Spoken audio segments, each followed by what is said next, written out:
¿Cómo andan? Hola Fede, ¿cómo va? Hola Fede. Hola Fede. ¿Cómo están? ¿Todo bien? Sí, con Bueno, sueño. buenísimo. Con sueño, yo tengo una contractura en el hombro izquierdo, recién llego, tengo la factura acá, el gato que me está pidiendo agua, pero bueno, estamos acá. No hay que poner asistencia porque esto corresponde al teórico. Me infiltré en el espacio teórico. Eh, cosas para decir, estamos grabando.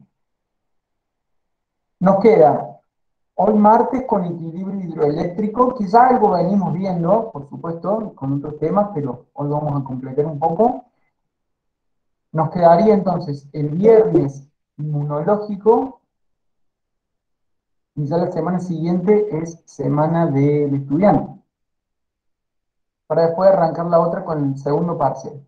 Yo también estoy teniendo varios problemas con el internet, y eso que veo que somos varios. ¿Qué les está por decir? Nada, simplemente la clase de hoy es como, hay muchas de las cosas que vamos a decir ya las hemos dicho. Ustedes saben que cuando hablamos de fisiología, muchas cosas están relacionadas con otros. O sea, que si yo nombro, por ejemplo, la hormona aldosterona, seguramente ya la hemos nombrado en algún otro proceso. Si yo hablo de renal y tengo que hablar de transportes y difusión facilitada, difusión simple, ósmosis, esos temas ya los súper conocemos y ustedes a esta altura lo tienen que manejar muy bien. Por lo cual vamos a hacer como un pantallazo general de el balance del agua, el balance del sodio, el balance del potasio, el mecanismo de contracorriente. Vamos a hacer un recreo después y vamos a tocar el tema de pH y equilibrio, el balance y los trastornos del pH, ¿sí? Lo que es acidosis respiratoria, acidosis metabólica, alcalosis respiratoria y alcalosis metabólica, ¿sí? A priori puede sonar un poco confuso esos temas porque encima tienen nombres repetidos y se repiten cosas, pero después no tienen relación. Bueno, no importa. Yo prefiero, con más hablamos, prefiero que sepamos esos 4 casos particulares bien entendidos, que ¿qué son? Que son los que nos vamos a encontrar en la guardia del hospital. O sea, voy a estar ahí sentadito en mi maletín, sácate teléfono, alcalosis respiratoria, acidosis metabólica en la guardia, sácate. Y ahí vamos nosotros. Entonces, entender estas ecuaciones químicas, se vuelve a meter la química en fisiología,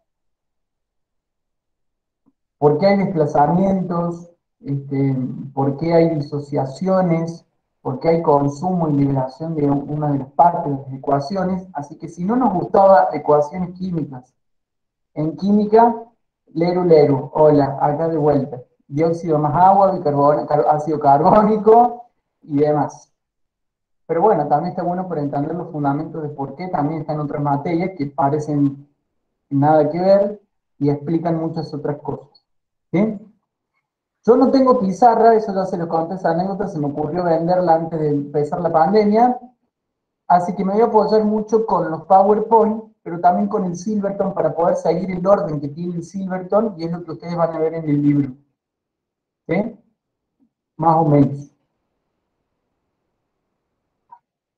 Antes de comenzar, una última cosa, recuerden que en el aula virtual yo les subí lo que va a ser la tarea con nota para el sistema renal.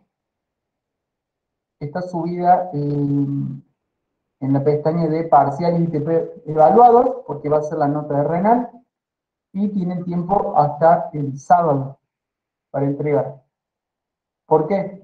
Porque el sábado o antes le voy a subir la de equilibrio hidroeléctrico para entregar en la otra semana. ¿Sí? Bueno, vamos entonces. Vamos a compartir. Sí, hasta el sábado al mediodía, Agustina. Si entras a la tarea, ahí vas a ver la fecha estipulada.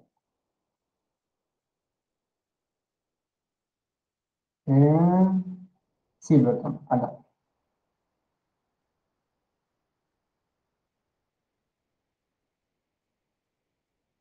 Estoy como un poco apagado porque recién llego al laboratorio, pero para que me tome 2 mates, prendemos pila. Bueno, vamos poniéndonos a tonos en esto. Nosotros sabemos que para tener o para regular y mantener la homeostasis del organismo, nuestro medio interno fundamentalmente es líquido, ¿verdad? Compuesto por el agua. Ahora bien, yo también para encarar este tema tengo que tener en cuenta el concepto de homeostasis y sabíamos que era un desequilibrio dinámico, que a propósito había desequilibrios para mantener justamente el dinamismo entre el medio interno y el medio externo. Por lo cual siempre va a haber ingresos, va a haber egresos, van a haber transformaciones, van a haber gradientes, ¿verdad? Todo eso repaso, ya lo conocemos de siempre. Por lo cual, para mantener la homeostasis corporal, toda pérdida, en este caso del agua, porque estamos hablando del balance del agua, toda pérdida del agua debería estar compensada por un ingreso del mismo volumen, ¿verdad? Si no, no habría homeostasis. Entonces vamos a encararlo de este lado. Vamos a empezar primero por las pérdidas del agua, para luego ver las ganancias del agua. La principal pérdida del agua está dada por la orina. Eso ya lo conocen, ¿no es cierto? Aproximadamente 1,5 litros de orina por día en un organismo normal sano. Hay otras pérdidas de agua que son menores en porcentaje, pero que también son pérdidas. A través de la sudoración, la transpiración, cuando hacemos ejercicio, a través de los pulmones, vapor de agua, que exhalamos también. Por las heces también se pierden aproximadamente 100 mililitros de agua. Por supuesto que en un desbalance, por ejemplo, si hay una diarrea, el volumen de agua será mayor, ¿no es cierto? Pero estamos hablando de la normalidad.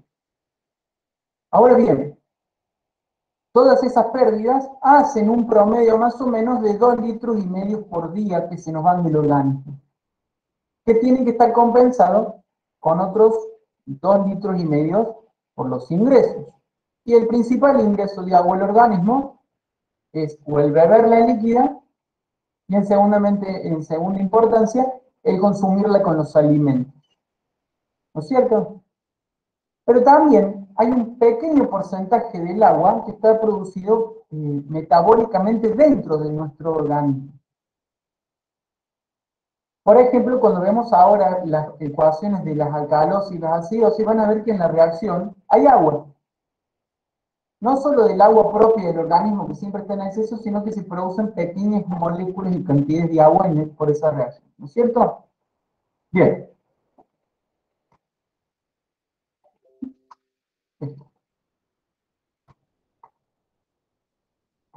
Y habíamos dicho también que el gran regulador del agua en nuestro organismo eran estos dos órganos que conocemos como riñones, ¿no es cierto?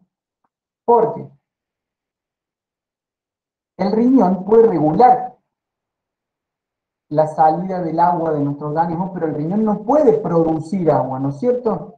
Entonces tiene que ser un órgano muy, vamos a decirlo, muy despierto y muy inteligente a la hora de regular estas pérdidas, porque si hay unas pérdidas en exceso que no puedo compensar con los ingresos, estamos en problemas, ¿no es cierto?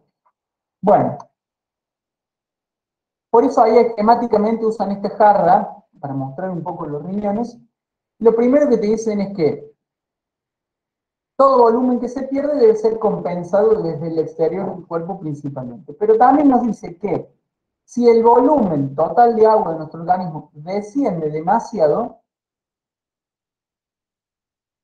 se nos detiene la tasa de filtración glomerular, porque ahora la prioridad del organismo es retener el líquido y no expulsármelo. También haciendo un repaso,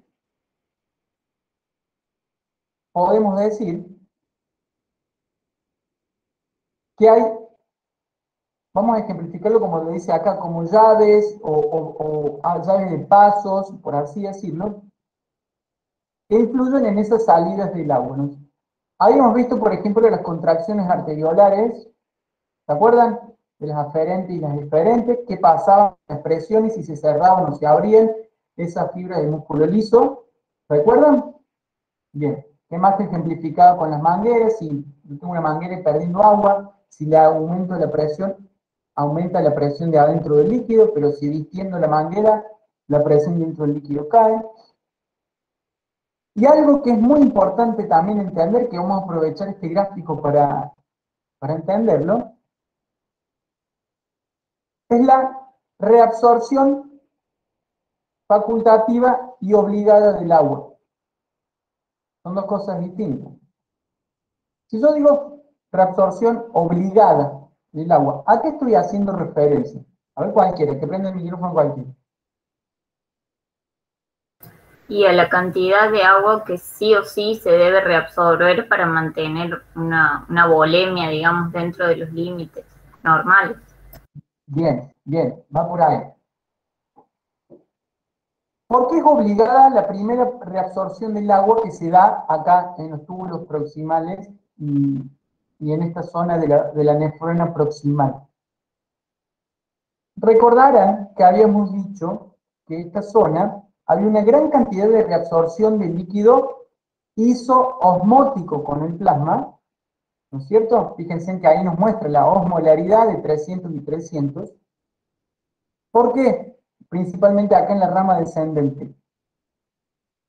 Porque como hay mucha reabsorción en esta primera del volumen isosmótico, obligadamente el agua está, valga la redundancia, el agua está obligada a reabsorberse hacia el volumen sanguíneo.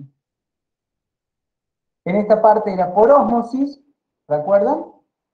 ¿Sí? Estoy tocando temas de la última clase. No hay canales, no hay hormona que ponga canales en la membrana, nada. Por ósmosis el agua sigue todo ese volumen de solutos isosmóticos que está reabsorbiendo. Y si yo les digo reabsorción facultativa del agua, ¿a qué nos hace referencia? ¿Qué les suena? Que se da en ciertos tramos, ¿puede ser? ¿Sí? Cuando está deshidratado, por ejemplo, no se coloca la fosforina para que se pueda resolver más tranquilo. Bien, pero ¿y a qué hace referencia particularmente el término facultativo? ¿Tiene que ver con el tipo de solutos, con el tipo de elementos por el cual se filtraría mayor o menor cantidad de agua?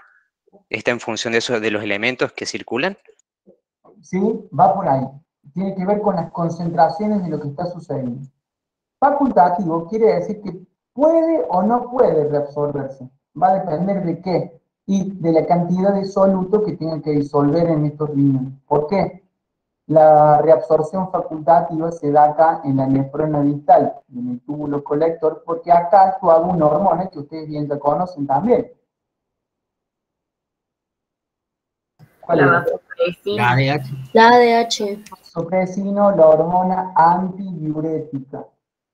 Entonces ese es el mecanismo facultativo de reabsorber el agua. Puede estar pasando ciertos procesos, ahora vamos a ver, que ya en el tramo final me dice no, necesito un poco más de volumen en el intersticio y por ende en el plasma, así que hace actuar la vasopresina para poder reabsorber agua en este sector.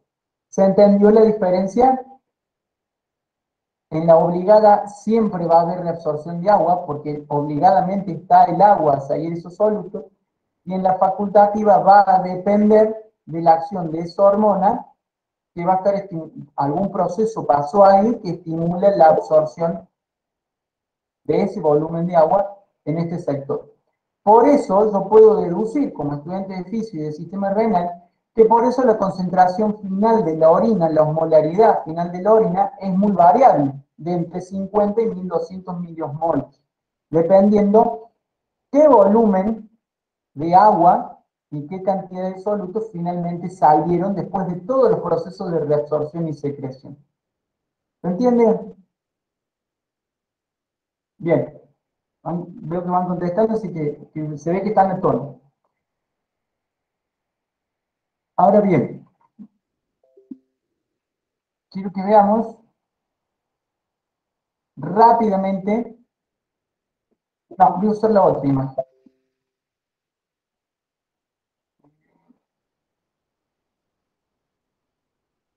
No, bueno, sí voy a usar eso.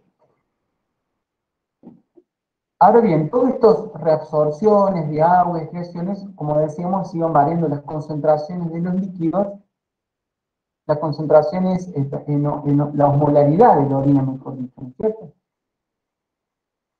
Y es importante también que nosotros entendamos y relacionemos. Yo lo puedo hacer de dos formas. O presto atención a la osmolaridad y me pregunto el por qué, y ahí voy a entender qué se está reabsorbiendo y qué se está secretando. O puedo tomar el camino inverso. Puedo decir, acá se secreta o se reabsorbe tal cosa y puedo deducir qué pasa con la osmolaridad. ¿Se entiende el doble camino que puedo hacer? Eso es a criterio de ustedes, eso es tuyo.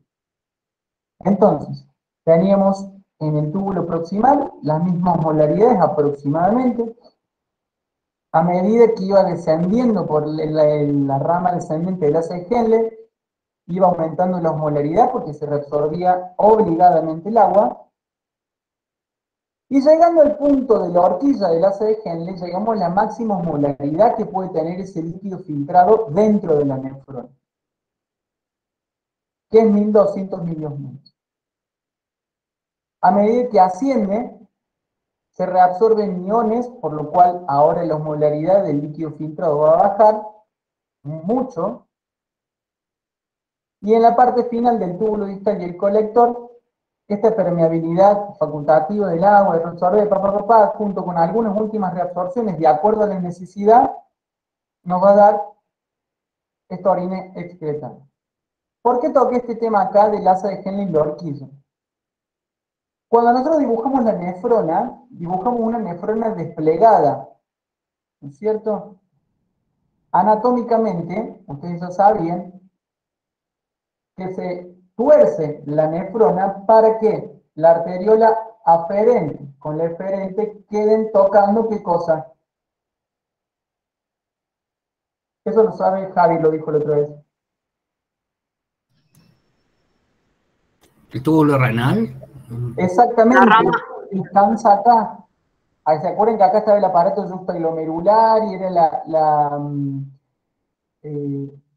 para hacer más fácil la liberación de sustancias parácrinas y tengo que abrir o cerrar estos músculos lisos de las arteriolas? ¿Recuerdan esa parte? Sí, Bueno, por la mácula densa y las células mensagiales. exactamente, Miguel. Exactamente. No hay que confundir. Horquilla es la parte curva del asa de Henle. Yo estoy hablando ya de acá del glomérulo y las arteriolas que descansan sobre este sitio. Por esta torsión que se da, el flujo de sangre por los vasos rectos es contrario a la dirección del líquido que va pasando por la nefrona. Por eso es un mecanismo de contracorriente. Mientras la corriente del líquido dentro de la nefrona va en una dirección, la dirección de la sangre en los vasos rectos es contraria. A ver si tengo el esquema acá. Acá. ¿Sí? Ahí ven la flecha. Sino que cuando uno dibuja es mucho más fácil desplegarla y dibujar apenas un capilar que va envolviendo el vaso recto, pero en realidad eso es toda una red de capilares que va envolviendo toda la horquilla. En este sector, donde la osmolaridad es máxima, ¿ustedes qué creen? ¿Hay intercambio de agua y de solutos o no?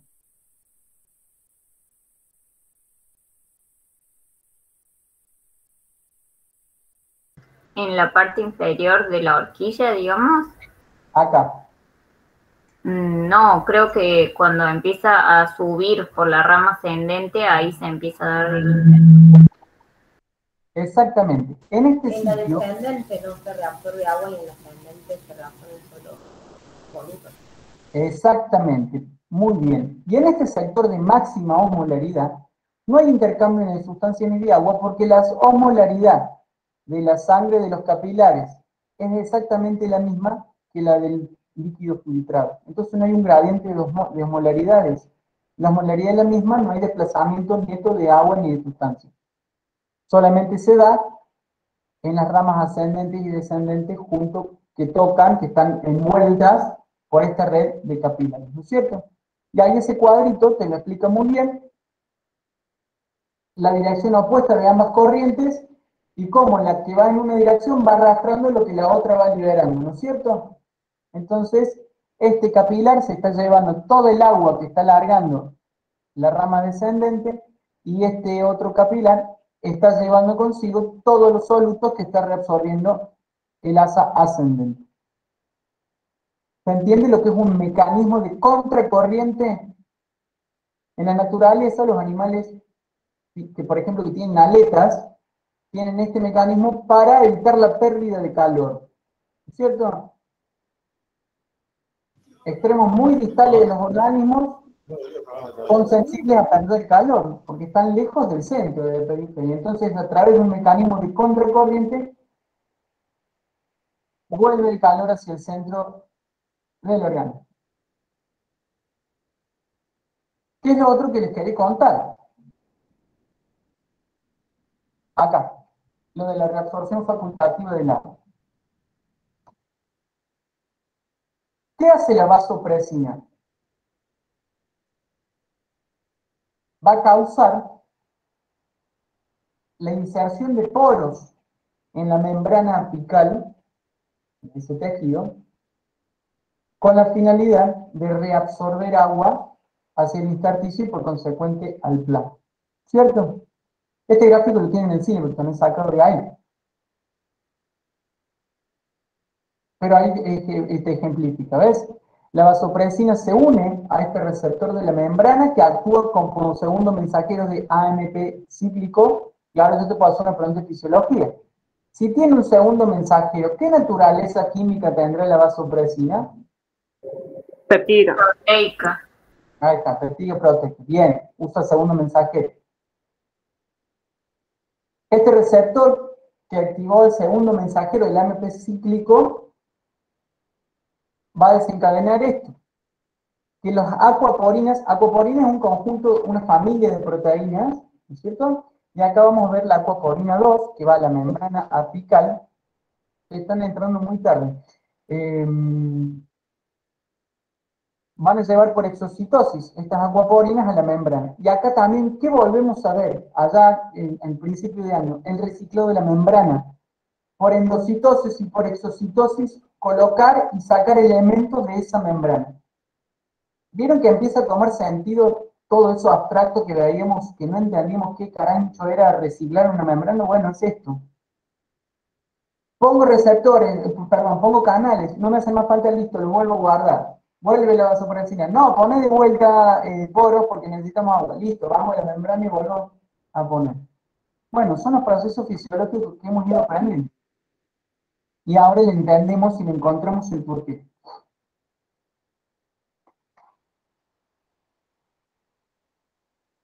Esto ya lo dijimos. Quiero que me digan si hasta el momento hay alguna pregunta en duda de lo que venimos diciendo. En general les repaso, pero con otros agregados más. Creo que se entiende. ¿Entiendes? Yo tengo una pregunta, Fede, que le escribí.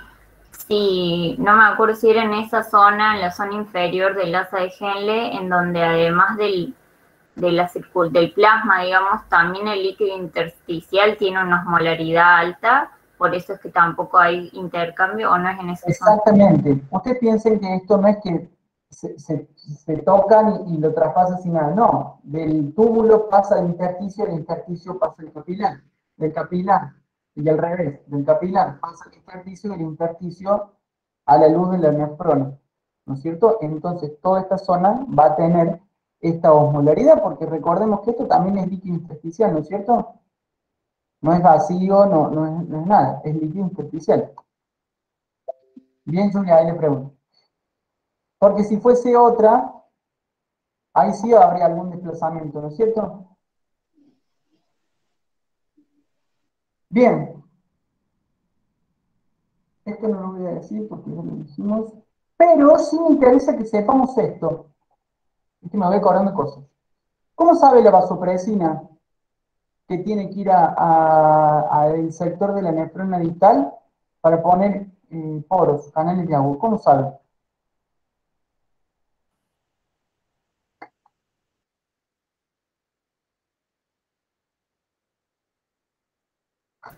Porque había receptores, no me acuerdo en qué sector, ahora creo, no sé si en el hipotálamo, que informaban, digamos, justamente esto, cuánta agua se está reabsorbiendo o cómo está siendo filtrada, cómo va la orina, digamos, cuán diluida está y...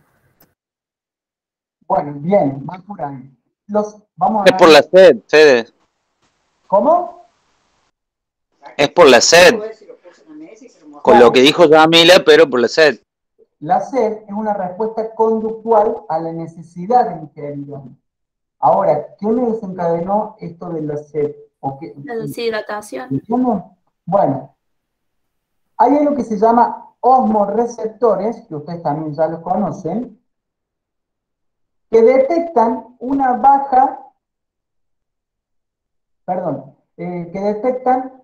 alta osmolaridad plasmática. Le voy a mostrar el gráfico.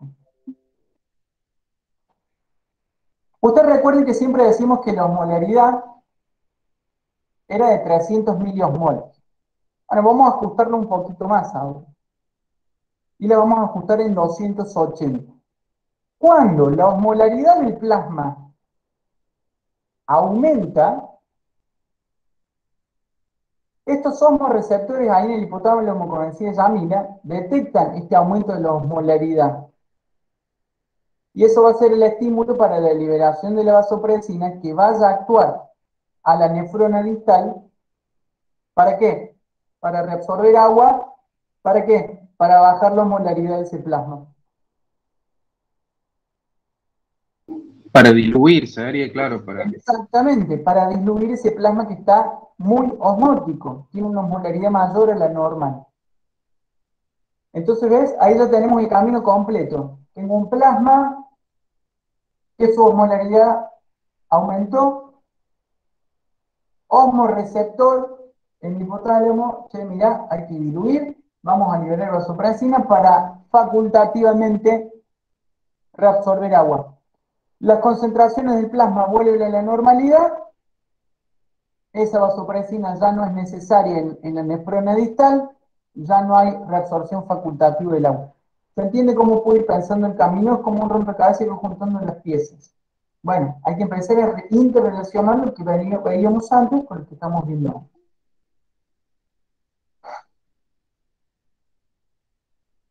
Entren y vos sabés que me pierdo.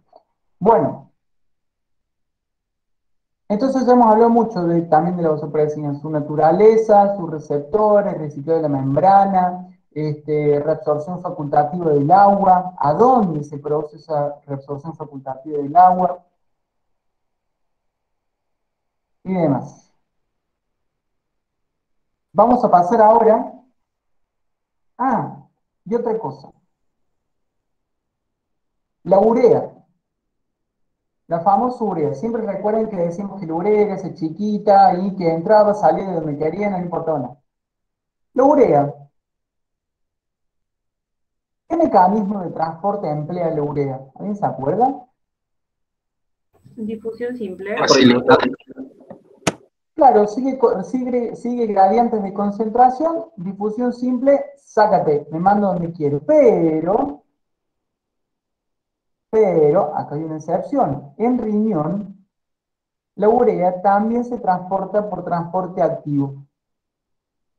¿Por qué? Como es algo tan pequeñito y contribuye a la osmolaridad de los compartimentos, y es tan sencilla, que a veces no solo con difundir simplemente nos basta, sino que además también le transportan activamente a algún compartimento para ayudar a la ósmosis del agua.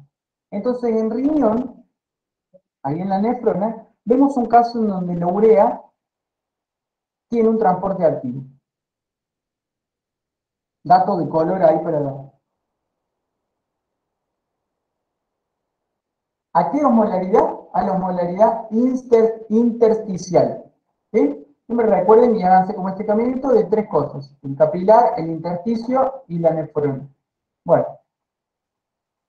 Perdón, Fede, disculpa que te haga una pregunta. Vos dijiste entonces que la urea se transporta por difusión simple, pero en riñón va a ocurrir las dos cosas, difusión simple y transporte activo, o solo una, o transporte solamente activo en esas. Son las dos, David.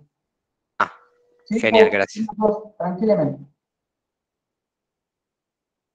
Entre paréntesis, yo voy a yoga, ¿viste? Ayer fui a yoga y dije, y en vez de venir descontracturado, me contracturé peor los músculos subescapulares. Así que ando con el hombro así para adelante porque no lo puedo estirar.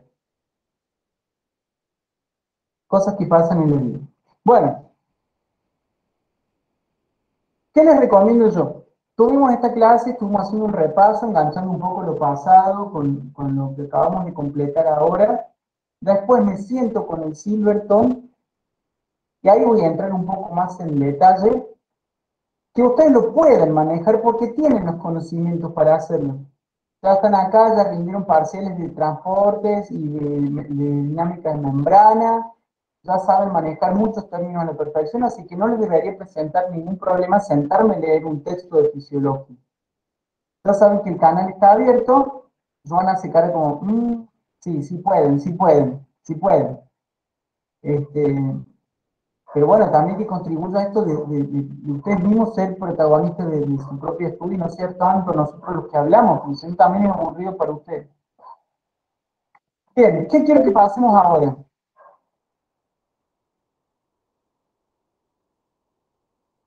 Te hago una consulta que a lo mejor nada que ver, seguro que a lo mejor lo aclararon en la clase anterior, pero yo te juro que ya me había quedado en la cabeza como un tacho de 20.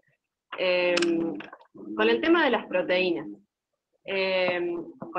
cuando hablamos en el filtrado, lo que yo entendí es, o sea, tenemos básicamente las 3 barreras en el glomérulo, que todas tienen algún tipo de influencia en evitar el paso de las proteínas. Pero sabemos que puede ser por alguna patología que haya proteínas en la orina, como también no sea patológico, como por ejemplo después de un ejercicio intenso, que podemos encontrar proteínas en la orina. Y generalmente, o sea, por lo menos la idea que muchos teníamos o tenemos es que hay proteínas en orina, está todo mal, en su gran parte sí, pero siempre lo asociamos como un daño renal, o sea, yo siempre me imaginé, onda, se te rompió el riñón, hermano, ya estás. Ahora, sabemos que hay situaciones, como la que te decía recién, que no, entonces, ¿a qué se debe que en un momento, como por ejemplo el ejercicio intenso, yo sí deje pasar proteínas y que no sea porque tengo el filtro roto, básicamente? O sea, qué horrible. Bueno, o sea, es eso mismo de, como, viste que como que estiraban las hendiduras en los fogocitos, se estiraban, entre comillas, lo de la lámina basalto, o sea, ¿es una cuestión ahí y que simplemente es reversible? ¿O qué onda? O sea, me queda ahí como dando vueltas eso, ¿por qué en algún momento lo considero de que ya está, se rompió la membrana, y por qué en otros momentos puede ser reversible? Bueno, lo primero que tenemos que tener en cuenta es la cantidad de proteínas en orina. Uno dice a veces en absoluto no hay proteínas en orina. La realidad dice que no es tan así. ¿Qué pasa? Puede haber lo que se dice trazas de orina o una cantidad tan ínfima que no es significativa de ningún daño hepático, de ningún daño renal. ¿Entiendes? Por ejemplo, estas condiciones de ejercicio intenso, de caminé 3 horas, fui de caminata a la montaña 3 horas, es un poco más complejo y extenso que por ahí se nos pueden escapar algunas cosas, pero sí, ese tipo de ejercicio o ese tipo de situaciones vuelven un poco más permeables estos glomérulos para que aparezcan estas proteínas, que son inofensivas, no es que me estoy muriendo ni que el riñón dejó de funcionar, ¿no es cierto? Es normal, lo que se denomina proteínas ortostáticas. Les debe sonar de alguna otra manera. Pero es trazas de proteínas. El problema está, bueno, metiéndonos en orina ya particularmente, voy a ver una espuma blanca y que se va rápido porque es una proteína propia del ejercicio que puede aparecer en orina. El problema está cuando yo veo grandes cantidades proteínas, y significativamente, por ejemplo, en orina voy a ver una espuma que no se disuelve fácil, que es permanente, que persiste, porque ahí están las proteínas jorobando en esa muestra de orina.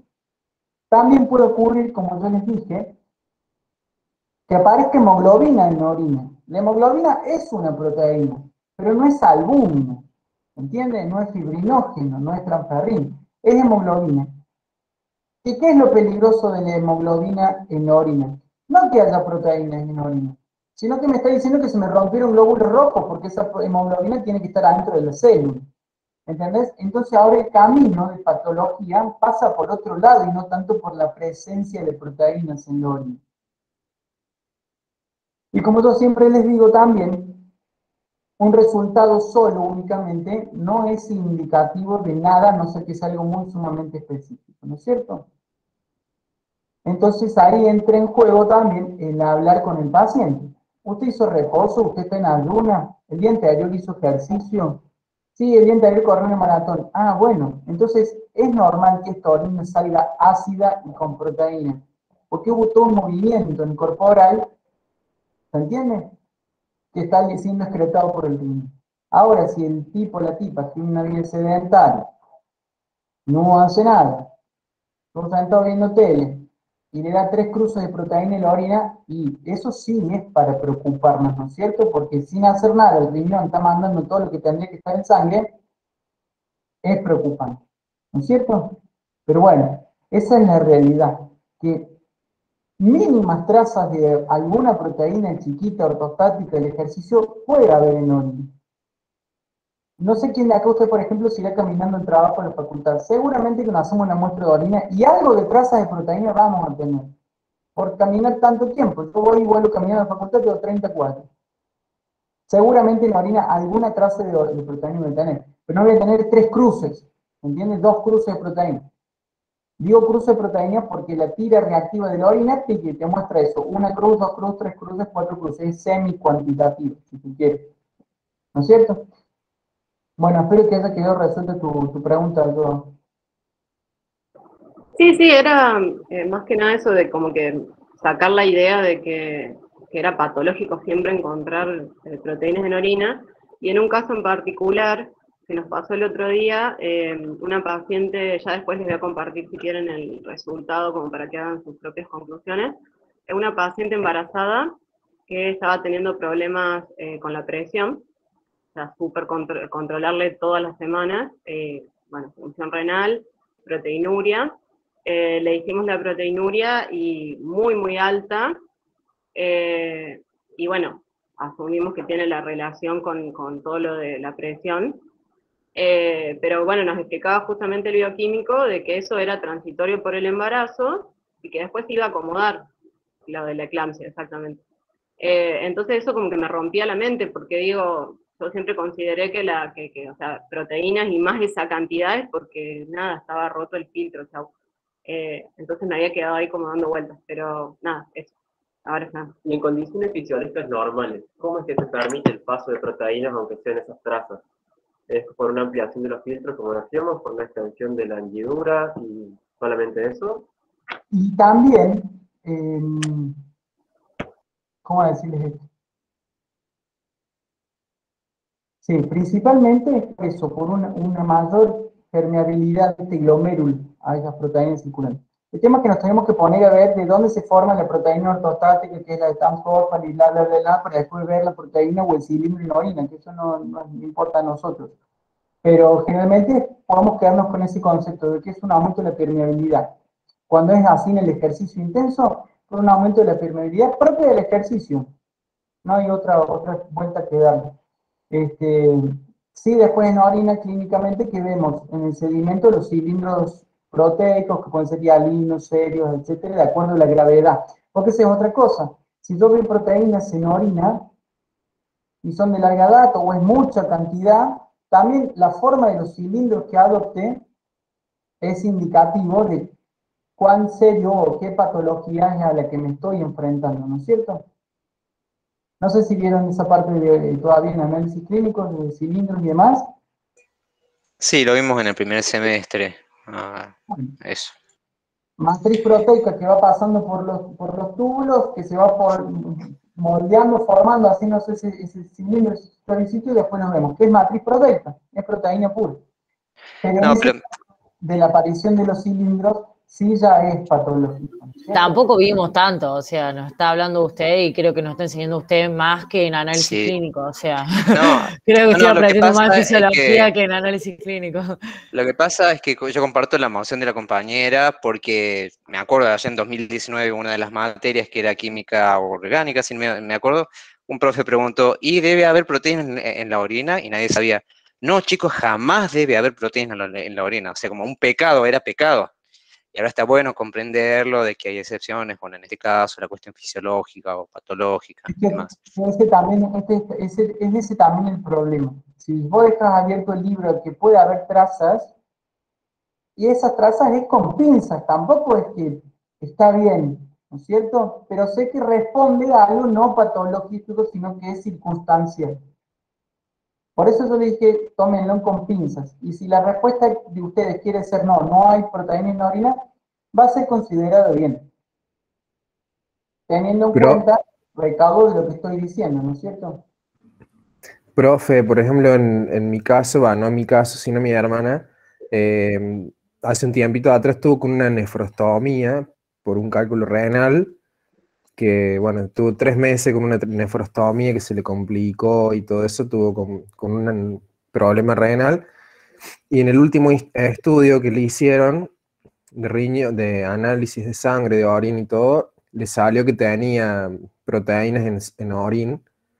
Y me mostró el análisis y bueno, cuando decía proteínas positivo como que había, yo medio como que me asusté porque digo, bueno, o sea, se le dañó el riñón, porque bueno, el cálculo y todo lo demás le hizo el... Y después ella le preguntó al nefrólogo si era normal que hubiera habido esa proteína, y no sé si por el caso de ella, su patología, lo que ella tuvo, le dijo que sí, que no se hiciera problema, que por lo que ella tuvo era normal.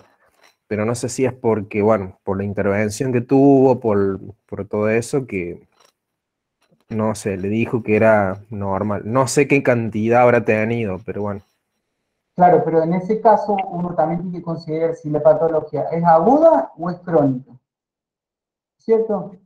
Por otro lado, perdón, si decía positivo, disculpa, si decía positivo, quizás no decía positivo, sino una cruz, una sola cruz, lo cual está muy cercano a trazas también, y puede ser una confusión también, o nada, no hay una diferencia muy grande en la cantidad, ¿o no?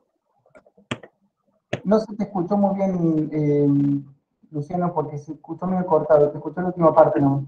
Que puede que ese positivo no haya sido un positivo, sino un más, o sea, una cruz solamente. Una cruz de proteínas está muy cercana a las trazas, que creo que son indicios de una proteína y no trazas, no me acuerdo, pero... Claro. Claro, exactamente. Puede ser cantidades pocas, pero presentes, pero también ten en cuenta que en este proceso de inflamación, de intervención, de abrir el tejido, bueno, crea un proceso inflamatorio que tiene proteínas de fase aguda, que ya las nombramos y las vimos también, en todo ese sistema. Así que sí, es posible que salgan. Pero después, te recuperas de la patología si es aguda, vuelves a tu vida normal, ya no van a aparecer proteínas en orina. Entonces, si hay alguna patología crónica, renal, habría que ver cuál, sí ya es más posible que cuando me haga análisis de orina, sí aparezcan estas proteínas en sangre. Ella, por ejemplo, tuvo 3 meses con la nefrostomía, o sea, con la bolsa colgando de ahí, orinaba por ahí, 3 meses justamente, y ahora, bueno, ya se la sacaron, pero sí, o sea, hubo una perforación que fue ahí el riñón, es como que llegó al órgano, digamos. Pero el nefrólogo le dijo que no hubo compromiso de la función, sino que como el cálculo estaba en otra situación, no llegó a dañar, sino como que, bueno, fue todo un compromiso por la misma intervención. Claro, claro, y es por eso. Bueno, respondí a este bloque de proteínas en la orina, retomamos entonces, ahora vamos a ver el equilibrio del sodio. El equilibrio del sodio es bastante interesante porque este catión involucra muchas cosas en el riñón y en la función sistémica del organismo, como por ejemplo la presión arterial, que también ya lo hemos nombrado. Sabemos que en plasma un sodio normal de encontrar es de 135, 145 mil equivalentes por litro.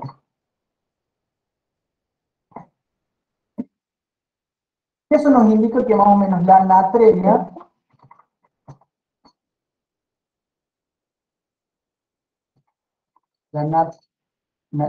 natremia está en condiciones homeostáticas, ¿no es cierto? Fisiológicamente bien.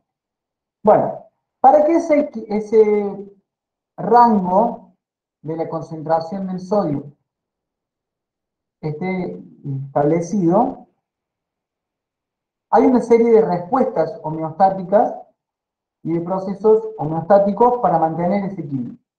Veamos qué pasa si se aumenta la ingesta del cloruro de sodio, que básicamente es catión sodio puro con anión cloruro puro. ¿Qué pasa en el organismo y cómo el cuerpo lo regula? Básicamente, cuando nosotros aumentamos la ingesta de sal, solo la ingesta de sal, estamos metiendo solutos en el medio interno, pero no estamos cambiando el volumen del mismo, ¿no es cierto? O sea que a un mismo volumen yo le estoy agregando más soluto, que encima en este caso es osmóticamente activo, por lo cual va a aumentar o disminuir la osmolaridad. Aumentar. Aumenta. Mismo volumen, Sí, pero más soluto, aumenta la osmolaridad, ¿no es cierto? Bueno, el primer caso lo acabamos de ver recién. Aumentaba la osmolaridad plasmática, osmoreceptores del hipotálamo para liberar vasopresina, para aumentar la reabsorción del agua, haciendo que los riñones justamente conserven el agua, ¿verdad? Ese es uno de los mecanismos para bajar esa osmolaridad a valores normales. Y el otro, que es lo que mencionaba recién Miguel, era la respuesta conductual de la sed. Cuando comemos un paquete de papitas fritas y no tenemos agua o algo a la mano, la necesidad de tomar líquido, ¿por qué? Porque estamos osmóticamente concentrados, ¿no es cierto? Ahora bien, todos sabemos que tomamos agua, nos va a disminuir la osmolaridad plasmática por la reabsorción, bla, bla, bla. Pero ¿qué pasa cuando yo reabsorbo renalmente el agua? Va a hacer que aumente el volumen de líquido extracelular, ¿no es cierto? Bueno. ¿Puedes repetir, profe? Sí, ¿qué parte? Lo que acaba de decir, Bueno, que lo escucho entrecortado. dale. Cuando reabsorbemos el agua, nos va a aumentar entonces el volumen del líquido extracelular. Sí, una cosa es para compensar estos nuevos solutos que están entrando, pero como son más líquido voy a necesitar para diluirlos, me va a aumentar la presión arterial. Algo que a ustedes ya les debe haber sonado, aunque sea en la vida común. Mucha sal, mucha presión, ¿no es cierto? Yo tengo que disminuir esta presión arterial porque si se me va de los valores normales, me puede provocar algún tipo de daño en el organismo. Entonces el primer reflejo, que es una respuesta rápida, lo tienen los reflejos cardiovasculares en los varoreceptores. Vayan a acordar, varoreceptores.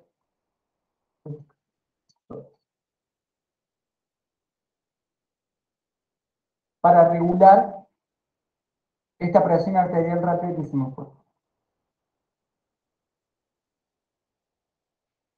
Y otra respuesta también para bajar a eso va a ser excretar ese exceso de sal y agua.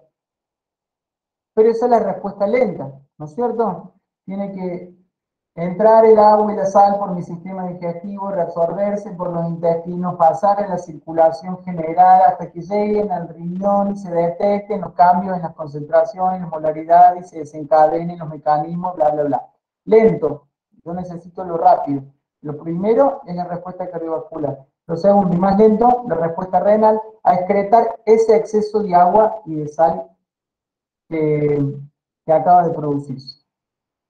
La osmolaridad regresa a los valores normales, lo mismo que el volumen y la presión arterial regresan a su valor normal. Entonces acá ya vimos dos cosas interesantes. Una, ¿qué pasa cuando aumenta el ingreso en esta ley del equilibrio de las masas? ¿Se acuerdan? Ingresos, metabolismo, egreso, digamos. Bueno, ¿qué pasa si hay un aumento en la ingesta de sal? ¿Cómo se desencadenan generalmente las respuestas? Que eso a su vez trae otra consecuencia, que es el aumento de la presión arterial, y cómo se reguló en la generalidad esa presión arterial. ¿Cierto? Ahora bien, en esto, usted no ve el mouse, ¿no es cierto? No, porque yo estoy viéndolo, usted el power está sólido. En este sector de la presión arterial y del aumento del volumen y demás, pasan cosas también, ¿no es cierto? Hormonas, transportes y demás en estos riñones para la excreta de esta sal y del agua. ¿Qué es lo que vamos a decir a continuación?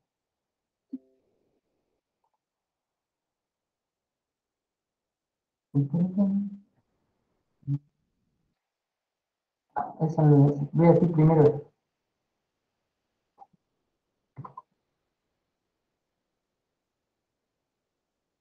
Sí, voy a decir eso. El principal regulador del sodio, el principal regulador hormonal del sodio es la hormona aldosterona. Hormona esteroidea que va a tener su receptor en ¿dónde? En el núcleo. O en citoplasma. Si es esteroide, núcleo, citoplasma. No en la membrana, digamos. No en la membrana, muy bien. La hemos visto cuando veíamos médula suprarrenal, ¿se acuerdan? La glándula suprarrenal, perdón, no médula. Liberada por la corteza adrenal, es esteroidea, está sintetizada a demanda. Y fíjense lo que dice, los factores que afectan su liberación va a ser o una disminución de la presión arterial o un aumento de la concentración de potasio en plasma, o sea, una hiperpotasemia.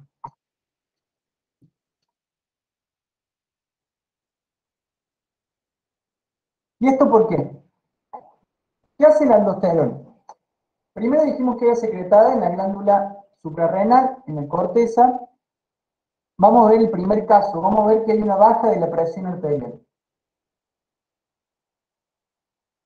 Estoy muy mandilón.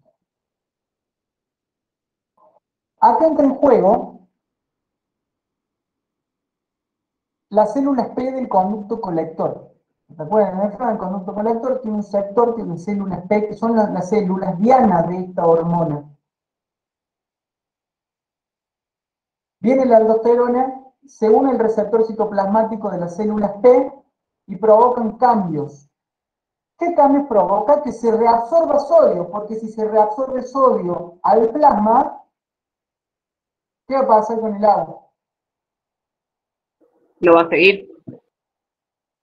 Voy a necesitar agua, pensemos lógicamente, voy a necesitar agua ahora para diluir ese sodio que acaba de entrar al capilar. No te voy a admitir porque ya son las 7 de la tarde, espérate después retiro. Después de que ingresó el sodio, voy a necesitar volumen líquido para restablecer la osmolaridad de ese plasma. Si aumentaba el líquido del plasma, ¿qué pasaba con la presión? ¿Disminuía? Bajaba. Disminuye y aumentaba. No, al revés. No, aumenta. Aumenta la presión. Aumenta. Claro. Su volumen en la sangre, voy a aumentar la presión. Entonces ahí yo tuve generalmente, en la generalidad, un mecanismo para aumentar la presión arterial. A través de la reabsorción del sodio, para que lo acompañe agua, para elevar el volumen plasmático, para elevar la presión arterial. Ahora bien, cuando el riñón reabsorbe un sodio, saca un potasio afuera. Entonces, yo gané un sodio, pero estoy perdiendo un potasio en el túbulo colector, que se me va a ir a la orina, allá, al inodoro. Por eso también, eso me da pie a que entendamos por qué ante una hiperpotasemia también puede actuar la aldosterona. Un mecanismo, tengo mucho potasio en sangre, ¿cómo me lo puedo sacar? Y pongo a funcionar las células P porque me sacan potasio al filtrado glomerular y así lo puedo descartar por orina. Entonces ahí tengo dos estímulos para que funcione la aldosterona. ¿Se entendió? Sí, Fede. Bueno, genial. Voy a prender la luz porque ya no se me está viendo. Dame un minuto.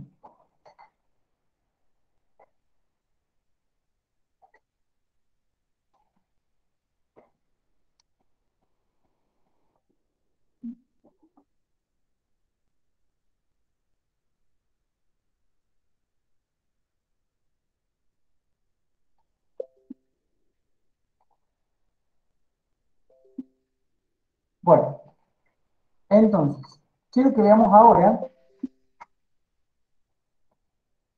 Acá está. Este es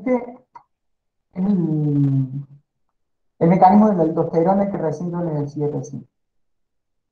Esta aldosterona venía por el plasma, se une, entra por difusión simple a las células P, se une a su receptor citoplasmático. Este complejo hormona-receptor va a ir al núcleo, ¿a qué? A transcribir, a hacer la transcripción en el núcleo,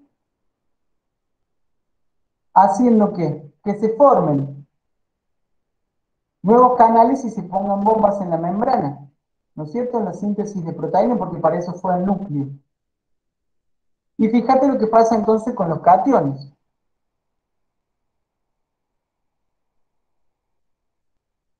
En la membrana que da a la luz del túbulo distal, está entrando sodio, ¿cierto? Y está saliendo el potasio.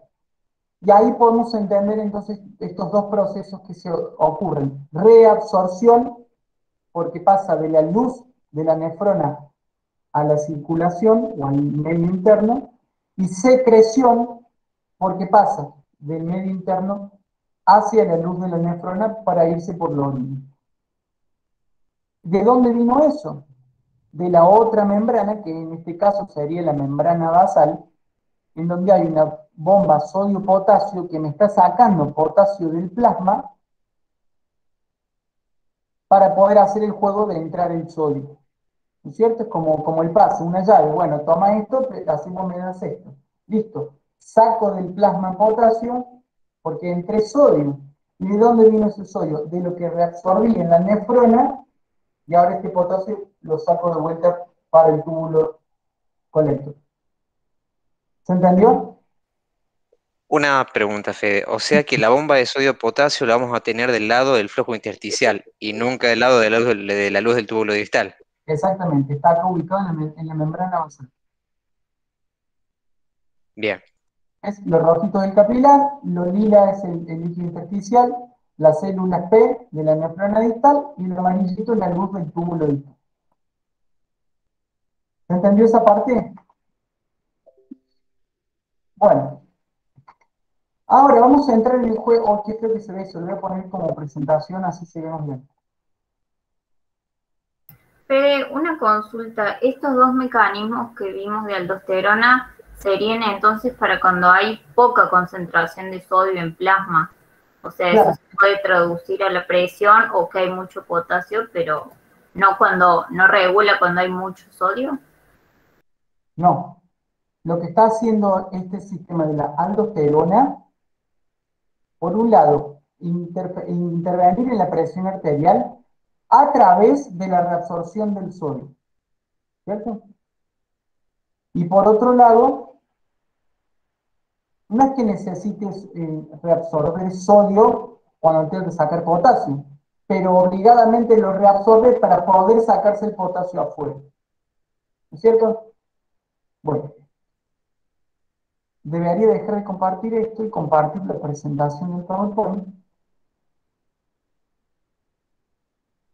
porque se veía muy chiquito eso.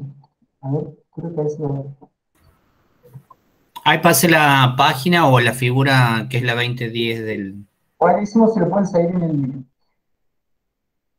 Porque también en la presión arterial, en el control de la presión arterial, hay un sistema que se llama sistema renina-angiotensina y también lo pueden completar como renina-angiotensina-aldosterona. Fíjate lo que pasa. La renina, ¿quién la secretaba?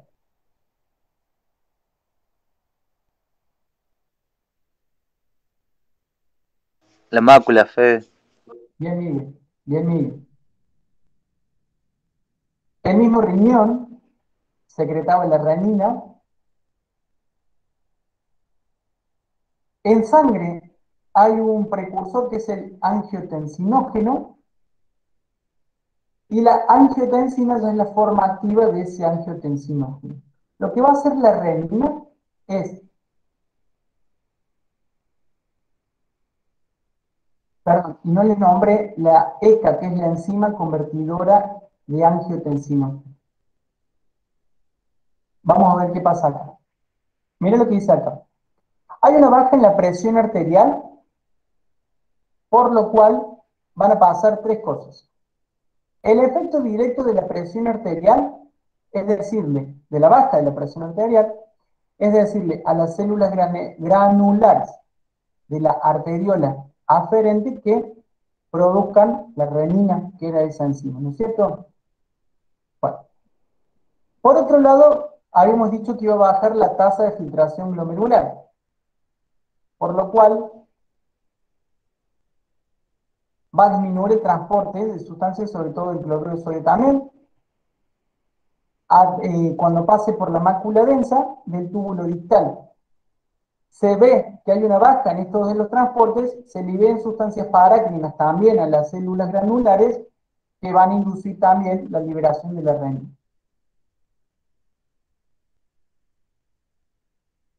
Y en el centro de control cardiovascular, esta baja de la presión arterial va a inducir la actividad simpática, va a aumentar la actividad simpática, que también va a tener efectos en las células granulares. O sea que las tres vías por las que se detecta esta baja de la presión arterial van a confluir en las células granulares de las arteriolas aferentes, que era la arteriola que entraba al glómerulo, ¿no es cierto? Bueno, ahora, ¿todo esto para qué? Para que me libere renina. Bueno, ¿qué hace la renina? Bueno, el angiotensinógeno que estaba en plasma, que fue sintetizado y liberado en el hígado, ahí tenemos un precursor, otro más de los tantos que hace el hígado, es transformado en angiotensina 1. Se encuentra renina y angiotensina 1 en el angiotensinógeno y renina en el plasma, y se transforma en angiotensinógeno 1. Fíjense en el nombre. Angiotensinógeno. Angio de vasos y arteria. Angiotensi, tensión. Geno, origen, crear. Bueno, originar tensión arterial. ¿Vieron cómo vamos jugando con las palabras si no les sale? Ahora, ¿qué pasa? Este angiotensinógeno 1 tiene que hacer una segunda maduración, vamos a decirlo así, una segunda activación o completar su activación, cuando se encuentre con la enzima convertidora de angiotensina.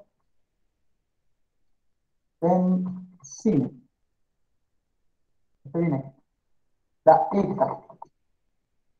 En un momento se creía que solamente la ECA estaba en los pulmones, o sea que tenía que ir por toda la circulación, encontrarse con la ECA en los pulmones y ya salir a angiotensina 2. Pero hoy se vio que también la ECA está en el endotelio de los vasos, más cerquita, o sea, tiene menos distancia para encontrarse.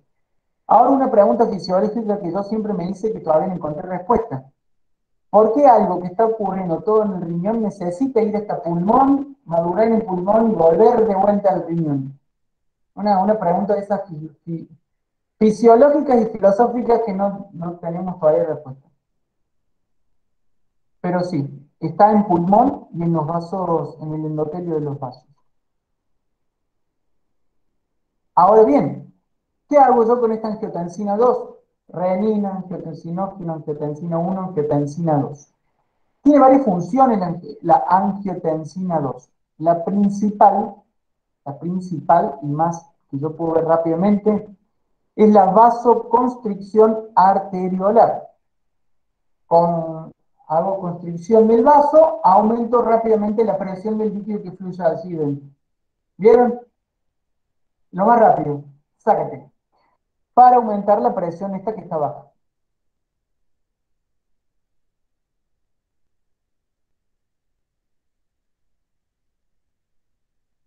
También, me está matando dolor de cuello. También, en el bulbo raquídeo, en el centro de control cardiovascular, va a tener algún tipo de actividad para aumentar la respuesta cardiovascular, ya no solo de la arteriola, de las arteriolitas, sino ya un poco más sistémico, ¿no es cierto? Con el fin de contribuir a esta presión arterial que aumenta.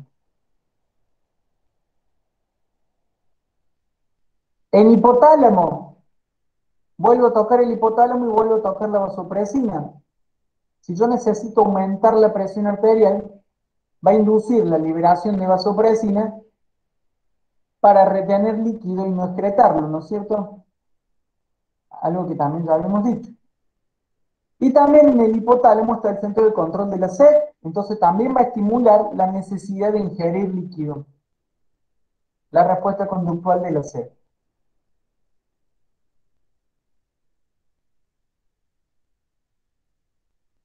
Que tiene relación con lo que va a venir ahora. Porque dije sistema renina, angiotensina, aldosterona. La completo con la aldosterona que vimos recién. En la corteza adrenal, ¿qué va a hacer? Aumentar la liberación de la síntesis y la liberación de la aldosterona. ¿Y qué hacía la aldosterona? Reabsorbía sodio y por lo cual reabsorción de sodio más ADH que está reteniendo el líquido, más la sed, aumento el volumen y se mantiene la osmolaridad. Todo este mecanismo fue ¿para qué? Para poder aumentar la presión arterial. Sí, Fede, pero estamos viendo balance de sodio. Bueno, pero acá vimos recién un balance propio del sodio y ahora lo vemos un poco más integrado. ¿Cómo el balance del sodio influye en el mantenimiento de la presión arterial? Se restablece la presión arterial, se rompe todos estos ciclos. Dijimos que la aldosterona se le sintetizaba de demanda, la ADH necesitaba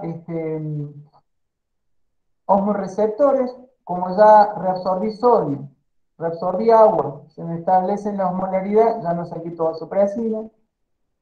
Ya la tasa de filtración glomerular ahora volvió a la normalidad, ya no hay más vasoconstricción. Bueno, ¿vieron cómo podemos ir desde el problema a la solución y cómo de la solución volver a lo normal, digamos? Bueno, eso es fisiológico. Esto pasa en nuestro organismo sin que nos demos cuenta, más allá de la necesidad de tomar agua. El resto lo hace solito. Es una maravilla. Ahí de la vuelta de eso también toman parte las prostaglandinas para la dilatación del vaso. ¿Acá en la vasoconstricción? En la dilatación sería, al regreso justamente. Pero las prostaglandinas acá ayudaban a la vasoconstricción. Dale, gracias. No me había quedado claro eso, si actúan en conjunto para eso o si uno provocaba una vasoconstricción y la otra la dilatación. No, vasoconstricción. Gracias. La línea de la vasoconstricción. Ahora les digo otra cosa. Para la gente que es hipertensiva, tiene hipertensión, hay muchos medicamentos, muchos fármacos que inhiben esta vía, o sea que no se forme angiotensina 2, o sea que son inhibidores de la angiotensina 2.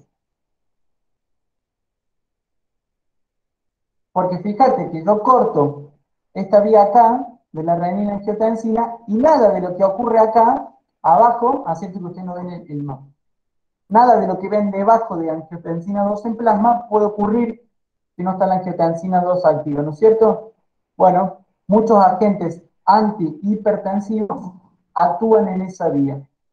Un dato de color farmacéutico para que sepa. ¿Actúan sobre la angiotensina o sobre la ECA? Bueno, hay varios tipos. Algunos pueden actuar sobre la ECA, otros sobre la angiotensina 2, y otros un poco en algún segmento de esta vía. Pero, acá está el problema. Una desregulación de los medicamentos se puede ir de mambo, ¿no es cierto?, de frenar todos estos procesos que están ocurriendo acá. Por eso también son tomados con pinza.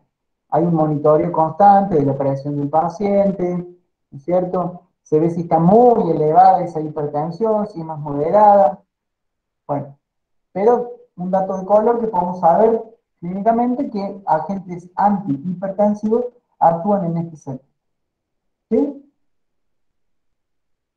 Bueno, ¿quieren que hagamos un recreito y volvemos con lo otro? Y vos te tomas un diclofenac. Me tomo algo, por favor, porque no me malolo. Ok. Es tener mala suerte, ¿eh? Uno va a yoga, vuelve peor. A las 19:30 nos volvemos a conectar acá, a este mismo. ¿Sí? Ok, profe. Dale, Ok, Fede. sí. ¿Por qué? Porque necesito que estemos descansados un poco para cuando veamos equilibrio ácido-base y todo ese maromo de ecuaciones químicas. Dale. Y 30 volvemos.